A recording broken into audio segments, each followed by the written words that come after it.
Good morning. It's McCollum on Business. I'm Stephen McCollum, and for the next 30 minutes or so, I'm going to get you updated on what's happening around the business world. We got some updates on the 60-day waiving of that Jones Act regarding shipping. Got some more updates on that. Of course, yesterday, Federal Reserve policymakers voted to keep interest rates the same. No surprise there at all. Very expected. We'll talk a little bit about that with the details after all that fallout yesterday. Plenty of local and national stocks. And make a note here as well. We're going to talk about a museum later that if you're a certain soda fan, you might want to hit up this summer for a family vacation. It's definitely on my list here coming up. Even though you have to go to a town I generally wouldn't recommend you go to too often. We'll talk about that coming up on the show a little bit later. But let's get into that market watch. Well, this morning, oil briefly hit $119. Europe gas prices have surged. Attacks on energy facilities in Qatar and Iran have happened overnight, our time. And the oil has shot up, of course, obviously, with that. Not a shocker that that's happened, causing, no doubt about it, the market to be down here today as well. Brent oil jumps. The pricing has jumped this morning. Market rout is continued on here today as well. That means the Dow Jones right now it's down 34 points, 46,052 right now. I can tell you, because this video here that you see now is lagging just a couple minutes.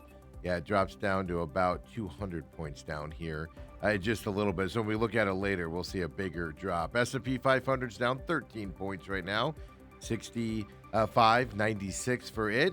Nasdaq's down 166 points, 24,484. And then the Russell 2K, as we talked about, small cap index also down 2 points here today as well. And like I said, the sell-off is happening with the oil prices rising here all morning long. It just hit $119 a little bit ago, and the market is selling off right now to get to that point. Even Bitcoin back down underneath 70,000, 69,820 right now for Bitcoin as well. So it's going to be another tough day out there as well. And then if you didn't see Pete Hegseth, the Secretary of War, head of that, he said a potential $200 billion Iran war spending request could actually shift and be worth more here. He said, quote, takes money to kill bad guys, unquote. So obviously, then you have some inflation fears with that spending happening and things out there. So markets are down today. Not big of a shocker when oil prices are rising like they do. And the stocks we're going to pay attention to today, Micron Technologies back in the news. We paid attention to this stock a lot lately. Right now, it's down 5.96% here. Market's been open for about 30 minutes now. Micron reported a blowout quarter for their numbers. It's still down 6% here today. Its adjusted earnings were $12.20 per share. Completely topped the $9.31 consensus estimate and expectation. Blew that out of the water. Micron's revenue was $23.86 billion. The expectation was only $20.07 billion expected from analysts. Blew their numbers out of the water. 6% down today, even though that is happening. But investors may have focused on comments about increased spending to ramp up output. That could be, obviously more spending, the less profits you make with that increase in spending out there. And interesting enough, if you go back, even though they blew their numbers out of the water, 6% down here today, even though they did that. And it's based off of these comments of how they're going to have to spend more money now to get more output, to help out the memory chips and things that they do. The stock, even though we're dealing with this today, the stock is up more than 350% in the past 12 months. Micron Technology up. And we know why. Memory stocks are struggling a little bit as well. And, we'll look at some other memory stocks here as well. And they're all down based off of Micron Technology and their announcement. Even though their sales and revenue were way up, this problem is this restricting how much profit and how much sales they can get without their output out there. Seagate Technologies we're going to look at as well. Also down today, 1.13% as of right now in this first 30 minutes of trading. Western Digital, same situation. Now, a lot of this is based off of falling after Micron Technology's earnings reporting out there. 2.33% down for Western Digital, and then SanDisk is down the biggest one of them all here. It's 4.57%, biggest in terms of besides Micron Technologies here as well. So these memory stocks are taking a hit today after Micron's earnings, which is fascinating because, as I told you, Micron blew their numbers out of the water. But it's the future coming up for them that people are most worried about with these memory stocks and how memory is just very difficult to get right now. Lots of back orders on it. What a world we live in. Blow out your numbers and go backwards 6% and take down the whole industries. Later on, when we come back, we're going to talk about some mining stocks, copper miners as well. So gold, silver miners specifically, copper mining as well. And then liquefied natural gas exporters are all in the news, all because, of course, the war over in Iran. So we'll pay attention to those markets coming up as well. And now let's get you some updates here. Yesterday, officially, about 11 o'clock our time, we found out that the Fed policymakers did vote to leave the benchmark federal funds rate unchanged. So it's currently at 3.5 to 3.75% as of now. The move, no doubt follows the central bank's decision to hold rates back in January. And then they had three consecutive 0.25 basis point rate cuts at the end of 2025. So that's where we're looking at now. Economic data showing a slowdown in the labor market. The inflation continued to run hotter than the Fed's 2% target. It's hovering around, depending on which item you look at, around high twos to the 3% range. It's been that way for a long time out there. But then the new wrinkle, the unrest in Iran. Well, all of that together prompted those policymakers to continue to pause rate cuts moving forward. So this is the Federal Open Market Committee, the FOMC. They're the ones that actually vote. It was an 11-1 vote, by the way, in favor of leaving rates unchanged. The lone dissent won't shock you. It's the Fed Governor Stephen Moran, who just got on here at middle of last year. He was in favor of a 25 basis point cut, and he was a President Trump appointee. Not a shocker that he keeps voting for those point cuts. The FOMC statement noted that economic indicators suggest the economy is expanding at a solid pace. I watched the press conference here of Jerome Powell, and he kept reiterating that point. He said low levels of job gains and somewhat elevated inflation was how he phrased how they see the market. They also noted that uncertainty surrounding the economic outlook remains elevated. And we found out today the European Union also came out and said highly uncertain in terms of the economic outlook from their perspective as they kept rates the same over there, the European Union. But the Fed here went on to say that the implications of developments in the Middle East for the U.S. economy, he said they're uncertain as well. Then, that came out in the statements. Then Federal Reserve Chairman Jerome Powell did his news conference. He announced that decision. And he also said the slowdown in hiring reflects lower demand for labor and also that decline in immigration. He did add that inflation readings do remain elevated in the goods sector. We found that out with that warehouse and PPE reports over the last couple of weeks here. And he said that's all due to the effects of tariffs raising consumer prices. So it stays the same now. I told you yesterday, near 0 percentage points of any rate decrease coming until September. You see it tick up a little bit. October right now is the odds of a rate decrease. But I'll just be honest, it just all comes down to this war in Iran on when we're going to see some more easing of that monetary policy coming up here. And we told you yesterday, kind of had the headline there. It's a little bit more details, but President Trump yesterday issued that 60-day waiver of the Jones Act. That is, what they're trying to do is just simply lower energy prices, and they're letting foreign ships move fuel between U.S. ports. If you don't know what the Jones Act is, why would you? I had to learn about it myself.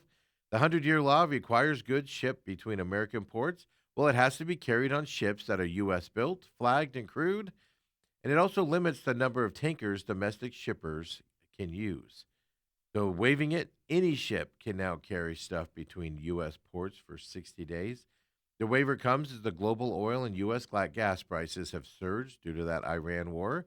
The Trump administration is under huge pressure to take steps to get down those rising energy costs. On Wednesday, the average natural gas price in the U.S. it rose to $3.84 a gallon. That's up from $2.92 just a month ago. And get those numbers from AAA. Diesel prices have jumped even more, topping $5 a gallon this week. That's the highest level since December of 2022. A recent analysis from the Center of American Progress, they do a nonpartisan policy institute, is what they are. They estimate that waiving the law could reduce gas prices only by 3 cents per gallon. So that's the level we're at right now with trying to get these energy prices down. It will take 3 cents off of the numbers that we are dealing with out there as well. So, we know how this economy is. People have been cutting back. Some people are still spending. Inflationary errors are back out there. We'll see. So I think we'll see some huge inflationary numbers coming up here when we see the March reporting here in early April. But even with all that, the National Retail Federation, they're the nation's largest retail trade group. They're forecasting annual retail sales. They'll grow bigger this year than they did last year. They're citing consumers' resilience despite all this economic volatility in this study. The group said Wednesday that the repercussions of the Iran war on consumer spending, that is very uncertain, and they don't know how to incorporate that into its outlook. So as I said, all these numbers we've been seeing are retroactive. We're looking backwards. Everything changed in March when this war broke out. The National Retail Federation expects retail sales should rise this year by 4.4% over 2025. That comes out to about $5.6 trillion.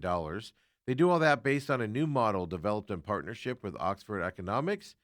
The Oxford Economics is an independent economic advisory firm.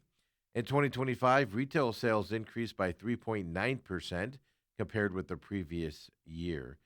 So they're expecting retail sales to be higher.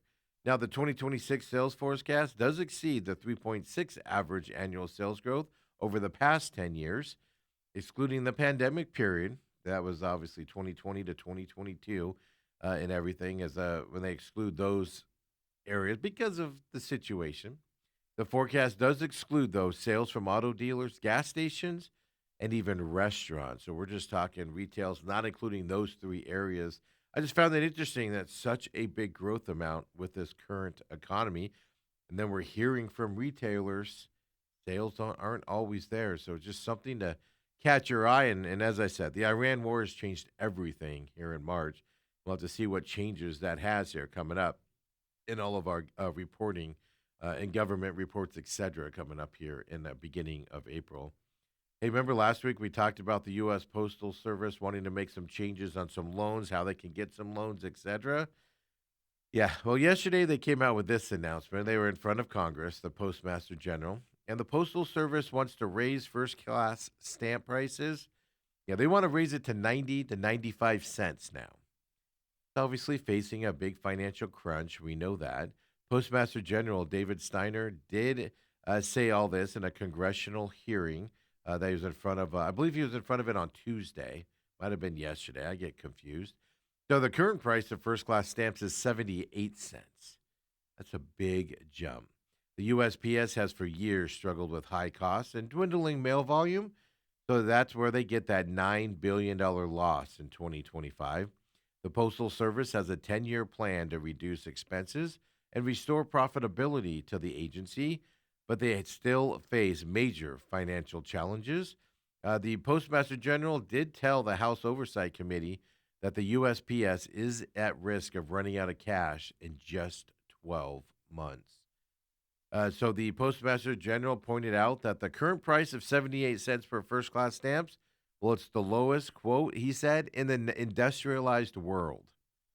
By comparison, he gave this comparison, France and the UK, well, they charge about $3 and $2.50, respectively, between those two countries for the same services out there. So Not a shock. We knew he was going to go to the meeting and complain about not having enough money. He wants some laws to change so they can take out loans and some other things there. But the price increase from 78 to 95 cents, that's just going to keep people from using the postal service moving forward. But hey, do what you got to do, I guess. Hey, the FTC out there, if you're looking for a new car lately or going to be looking for a new car, the FTC issued warnings to 97 auto groups around the United States. They wanted to remind them that their advertised prices must be the total price, has to be inclusive of all mandatory fees that you will pay as a consumer. So that way you don't see an advertised price of 15,000. In this case, in today's day and age, 25,000. You show up and they're charging you 27,000 because of some add-ons, etc. The FTC said its letters encouraged auto dealers to review their advertising and pricing practices because they want them to ensure that advertised prices do include all fees customers must pay when buying a vehicle from them. So the FTC said, at minimum, it includes evaluating advertised prices that they match the actual prices charged to consumers. They're saying that's a minimum. These car dealers should be doing that. The agency added it will continue to monitor the marketplace and will take action as warranted, all to ensure compliance with the FTC Act and other rules that are out there. The agency said the letters to the auto dealers, they're part of an FTC's broader efforts to ensure price transparency across multiple markets. They've already done this with rental housing, ticketing, especially like airlines, as well as concert tickets, hotels, grocery and delivery services. Now they're focusing on the auto sales and then, and leasing from that perspective. The FTC's efforts aim to support affordability in the marketplace. They want to ensure that consumers only pay the advertised price for products and services, and you don't face any of those quote unquote undisclosed or hidden fees that hit you in the face when you go to purchase something afterwards. So FTC sending out. So pay attention to that if you see an advertised price and it doesn't match up. FTC is looking into that as well. And some good news here in terms of all we talk about right now is inflation, how expensive everything's getting. Well, as you know, in recent years, Costco, they've repeatedly reassured consumers that it would not raise the price of its hot dog and soda combo. A lot of other things are rising out there in the consumer pricing, especially around Costco. They're not immune to price increases. They've raised their membership fees over the years. They've even raised other food court items. They've become more expensive. Costco even made a change to its food court soda fountains to keep the combo price at 150 over the years. They've done everything to drive that price down. They bought the hot dog warehouse where they get the hot dogs from, so they can control the pricing on it.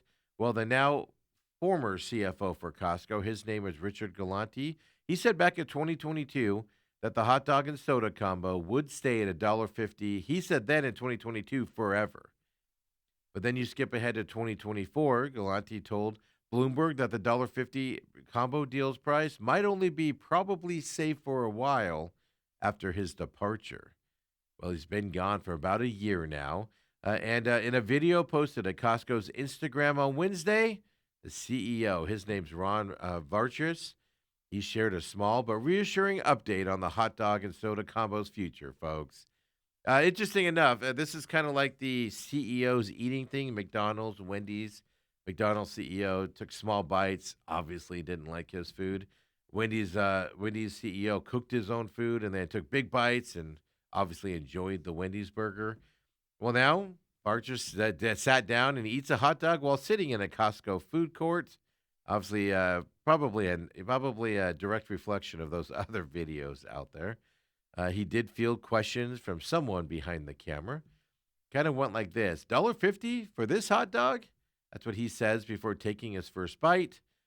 After he takes his bite and chews it up and swallows it, unlike the McDonald's guy, well, somebody throws the question out, is the price of a hot dog going to go up? And he said, the hot dog, quote, the hot dog price will not change as long as I'm around, unquote. He was named CEO of Costco in January of 2024 after serving as president COO for roughly 2 years.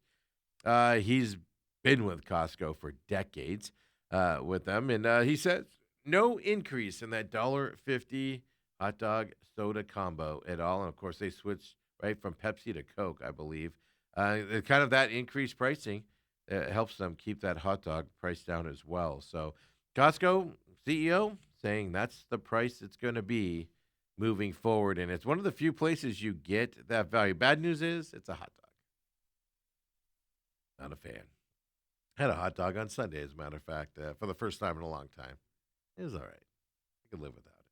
Hey, when we come back here at McCollum on Business, we keep it rolling. Local stories coming your way. There's a bill in the Arizona Senate that a lot of people have concern over. Of course, gun safety. We'll talk about that. Why would people have questions on gun safety? Well, wait till you hear this story. And later on, folks, we've got the museum you must put on your to-do list if you're a fan of a certain soda out there. We'll talk about that coming up as well. Come on back. It's McCollum on Business.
And we're back here, McCollum on Business, Thursday edition. Of course, as soon as we get done here, we get this show posted on demand here at Robat TV on the production page of our company here, TME Media. You can find it on YouTube, TME Media AZ. All of our shows, the Pit Stop, Main Event, McCollum on Business, all there on YouTube there under TME Media. You can catch our shows on demand for free there. And then, of course, as soon as we're done here, it gets posted on demand on those. The Main Event comes up live from 8 to 10 here, Robat TV, with your subscription. And then, of course, YouTube page right after that. There's podcast, free podcast for those of you that catch that. We thank you very much. That can be found at TME Sports Show, which is also the social media of that show. Follow us there as well. And then a free podcast system, well, go Apple, Google, Spotify, iHeart.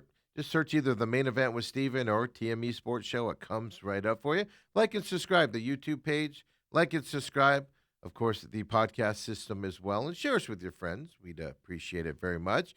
Later on today, about 2 o'clock, we'll have the Pit Stop up today. Unfortunately, I just wasn't feeling right yesterday. I had to go home and feel a little bit better today as well. Just have a headache. But we'll get the Pit Stop recorded. Look back at Las Vegas. Look back at Arlington for IndyCar. IndyCar's off this weekend. Darlington this weekend for the NASCAR Boys Truck Series back underway. We'll have that up and posted about 2 o'clock today as well. Coming up. And then, of course, the Real Matrix Friday tomorrow, 10 a.m. here, Robat TV. You get the new episode. Then on demand. Now, the Real Matrix comes out on Rumble.com. Of course, a competitor to YouTube there. So go to Rumble for the Real Matrix to watch that. Like and subscribe. The Rumble/user/TME Media comes right up for you. We're going to put some sports stuff on Rumble for those of you that don't like YouTube and would like to see the Rumble expand there as well. We'll get there. We're going to start posting all the other shows on there as well. Coming up, we have to set up the channels and work through some other details to get that there. And then, of course, the Pit Stop. at the Pit Stop Talk on your social media on X. You can follow us there. And also, free podcast system. For those of you who'd rather listen to that show, check it out at the Pit Stop Talk or just search the Pit Stop with Steven. It comes right up for you. There's a bunch of pit stops on there, so you have to be a little bit more specific on your free podcast systems out there. The Real Matrix has a free podcast as well. That and Rumble get posted at noon on Fridays here at Robot TV at 10. Free podcast system, The Real Matrix, or just search The Real Matrix Angry Patriot. That comes up for you as well starting tomorrow here coming up. He got through all that pandemic shows, a couple shows on that. New subject coming up this week for you, and it opens up tomorrow here for The Real Matrix. And then, folks, enough of that. Let's get right back into the Market Watch. Oil spiked this morning and continues to be elevated. Hit $119 earlier today. Has come down a little bit, but Europe gas prices also surged. Attacks on energy facilities in Qatar and Iran driving everything up. The Secretary of War coming out and saying the $200 billion Iran war spending request could end up being more based off of that. All of that news out there. The market interest rates being held the same. Lots of questions about this roar. Stocks have fallen today, as you can see. And I told you a sell-off was happening when we looked at it earlier. Yeah, well, there it is. 326 points down right now for the Dow Jones. S&P 500's down the 40 points. Nasdaq's down 217. Russell 2K, the small cap index, down 15 points right now as well. So sell-off is happening with the oil prices spiking. Bitcoin not immune to it. They're continuing to go fall as well here with sell-off. 69,154 right now for Bitcoin. Stocks we're going to look at now. Well, mining stocks, silver and gold miners, they're struggling today. We're going to look at one here with the graph, Anglo Gold Ashanti. Say that 10 times fast. Down 8.17% today. They're one of the bigger ones down, but silver and gold miners are all down alongside the sell-off in precious metals happening. Newmont, First Majestic Silver, Kinross Gold, and Coeur Mining, well, they're all down about 9% here today. They're down about 6% right now today, all of those ones, give or take. Anglo Gold Ashanti, they're down the most here, 8.23%. So mining stocks for silver and gold miners all down today based off of the sell-off there in precious metals. Copper miners aren't immune either. We're going to look here at Freeport-McMoRan, of course, big presence here in Arizona. That's the next stock we're looking at, down 6.06% right now. Copper miners also have fallen because the price of copper futures have moved down big time today as well. So we're showing you this graph here, but Southern Copper also down about 6% today. Rio Tinto down 6% as well. BHP Group down about 4.5% right now on the market. So even copper miners with that pricing going down also affecting those stocks. And then we talk a lot about Brent crude and those types of oil stocks. Well, liquefied natural gas exporters are taking it on the chin today as well. The stock we're going to show you is Venture Global as well. They're not taking it on the chin. They're actually up today because the opposite effect. Gold or oil prices are up here today, right? U.S. LNG exporters have rallied today, all because of oil pricing surging. So next decade's up about 2%. I don't have a graph on that. You see Venture Global there up 8.65% right now. Cheniere Energy, it's about 2% up, all based around. We ignore the natural gas exporters a lot here because we talk a lot about the Chevrons, Exxons, BP, people that have to pull the actual oil out of the ground.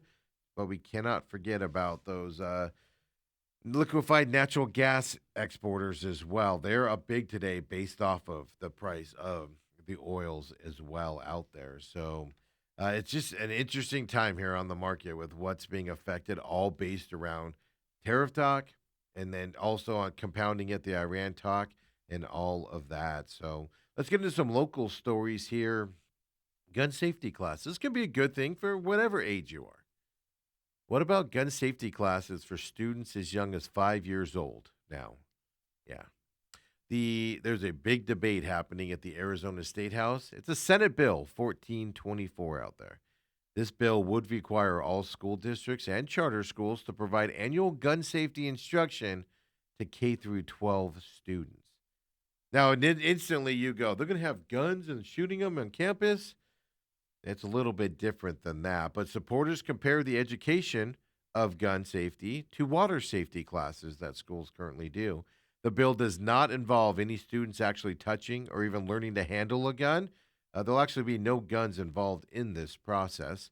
But that doesn't stop the opposition, obviously, because the opposition believes there's more effective gun laws to pass here in Arizona before bringing up the topic of gun safety in a classroom. Opposition also says this is a parent's job, not the school's. This proposed training would include safe storage information, and they basically tell the kids no firearms or ammunition should be touched out there. No firearms or ammunitions, if I can talk, would actually be present in the classroom, as I said. The bill still has to pass through a full House vote before it can reach Governor Hobbs' desk out there. So, yeah, that's actually something going through, regardless of how you feel about it. There's obviously opponents. One of the opponents said out there, right? They say, well, if you tell a kid not to touch something, he's going to want to touch it. Because one of these training techniques is you tell them, hey, if you see a gun out in the wild, not locked up, etc., don't touch it. And the opponent's response is, well, if you tell them not to touch it, they're going to want to grab it. Okay. So there you go. That's going through the Senate, regardless of how you feel about it. Going through the Senate right now. And then interesting story here. You know that Metro Center, right? They're building that Metropolitan, which is going to be a bunch of developments, business, residential parks up there in the old Metro Center area. Now, people have noticed that a Phoenix developer has been quietly buying properties surrounding that job site, the Metropolitan, the former Metro Center Mall redevelopment project, and everything. And they're buying this developer's buying these properties to convert them into apartment units. It's a group of partners, and they're investing $400 million to convert existing space into 1,786 apartment units surrounding that new project there at the Metro Center. And what is happening? It's Foundation 8 LLC is what it's called. Its most recent acquisition is the Sheridan Crescent Hotel that was built by the late Charles Keating back in 1986. There's the Dunlap and I-17. I used to have meetings there all the time when I was in the corporate world. That's the latest one that they've bought up there. But they bought even a parking garage they want to convert into apartments that's up in that area. So they're seeing somebody has noticed the investment going on there at the Metro Center area, and they're saying, hey, let's get in on this surrounding the Metro Center area. And be interesting to see how many projects they do end up building, how many apartments they do turn buildings into. Hotels into condos or apartments makes so much sense, especially when they've been shuttered. Like the Sheridan Crescent's been closed for what 3 years now or so, and in receivership for 3 years, and finally making something of that area. And it's an interesting story here because it kind of pertains to entrepreneurship. But obviously, we're going into Women's Recognition Months and things to that effect around women in our country. And now we find out Greater Phoenix is gaining national recognition because it's one of the America's best metros. Yes, for you, the woman entrepreneurs out there. The Phoenix Mesa Chandler metropolitan area, they've earned 19th spot among large U.S. metros. This is all a new study published by Co-working Cafe. And like I said, it's International Women's Month going on right now. The study analyzed more than 200 metropolitan areas across three key areas: women's entrepreneurship, which is 40% of the rankings; economic context, which is 30%; labor and talent pools, another 30% to get you your number. They divided these areas into large, mid-sized, and small population brackets. Phoenix was evaluated alongside all large metros with populations exceeding 1 million residents. When we get down to how they were judged, women owned businesses do represent nearly 23% of all firms in the Metro Phoenix area. The footprint runs deep, obviously. More than 162,000 people are employed at women owned companies here in the Phoenix area. 11th highest figure among all large metros analyzed.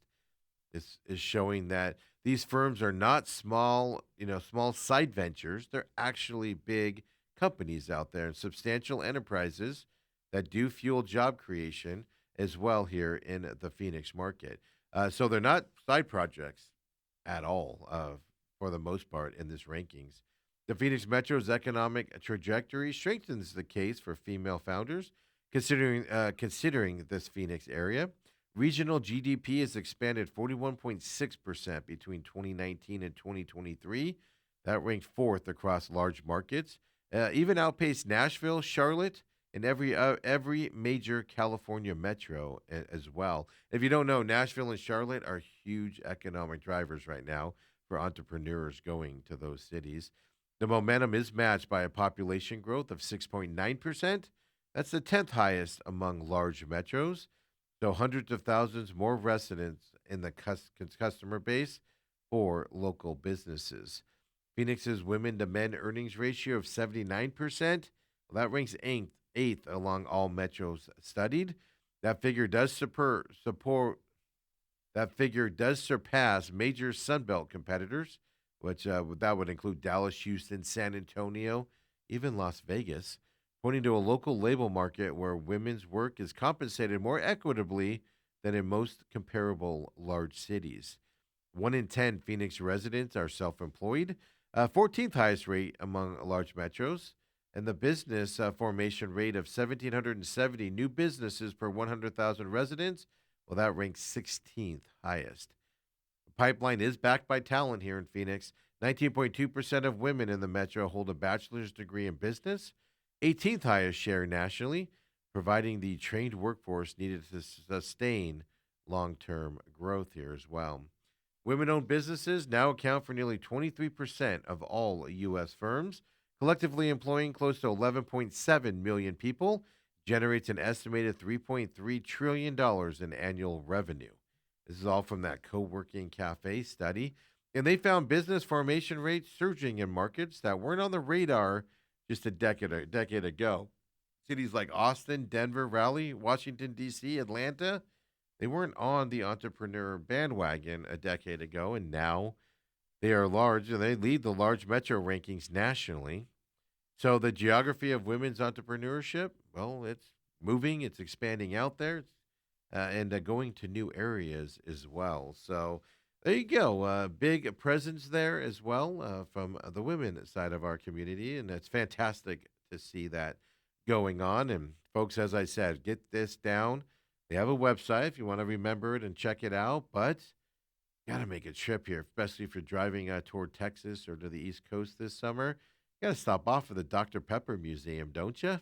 I'm a huge Dr. Pepper fan, so I'm a little biased here. But the Dr. Pepper Museum is making a lot of waves right now because it set a single day paid attendance record over last weekend.